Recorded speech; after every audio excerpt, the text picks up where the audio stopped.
সূর্য ডুবে গেছে, আকাশে লালচে আভা।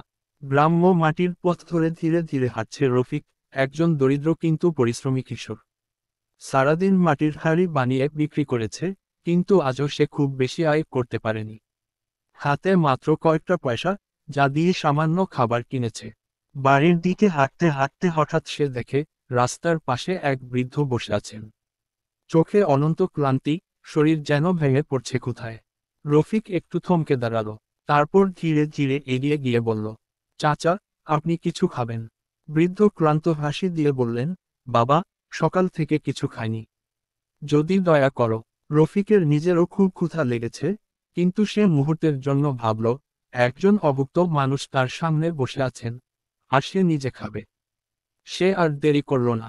হাতে যা ছিল তা বৃদ্ধের হাতে তুলে দিল। বৃদ্ধ ধীরে ধীরে খেতে লাগলেন, আর রফিক তৃপ্ত মনে পাশে বসে রইল। খাওয়া শেষে বৃদ্ধ গভীর কৃতজ্ঞতায় বললেন, বাবা, আল্লাহ তোমার মঙ্গল করুন। যারা দান করে তারা কখনো অভাবী থাকে না। রফিক মৃদু হেসে বলল, আমি তো কিছুই করিনি, চাচা। বৃদ্ধ তার মাথায় হাত রেখে বিদায় নিলেন। সময় বদলায়, কিন্তু দানের শক্তি বদলায় না। কয়েকদিন পর হাটে এক বড় ব্যবসায়ী এল। সে দেখল রফিকের বানানো হাঁড়িগুলো দারুণ সুন্দর, কিন্তু সে খুব কম দাম পাচ্ছে। ব্যবসায়ী কাছে এসে বলল, বাছা, তুমি এত সুন্দর কাজ করো, কিন্তু এগুলো ঠিকমতো বিক্রি করতে পারছো না।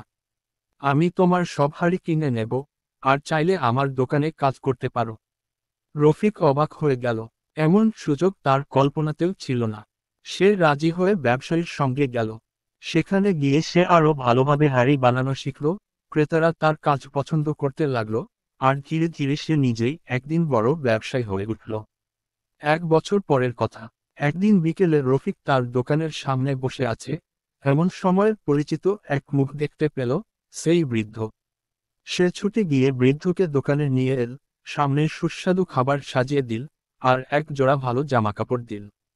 বৃদ্ধ বিস্ময়ে তাকিয়ে বললেন, বাবা, তুমি এত বদলে গেছো, কিন্তু মনে হয় তোমার অন্তরটা ঠিক আগের মতোই রয়ে গেছে। রফিক হাসল।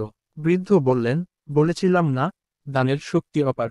তুমি একদিন কারো ক্ষুধা মিটিয়েছিলে, আজ তোমার ঘর আলোয় ভরে গেছে। রফিক মাথা নিচু করে ভাবল, হ্যাঁ, দান করলে কখনো কিছু কমে না, বরং আরও বেশি পাওয়া যায়।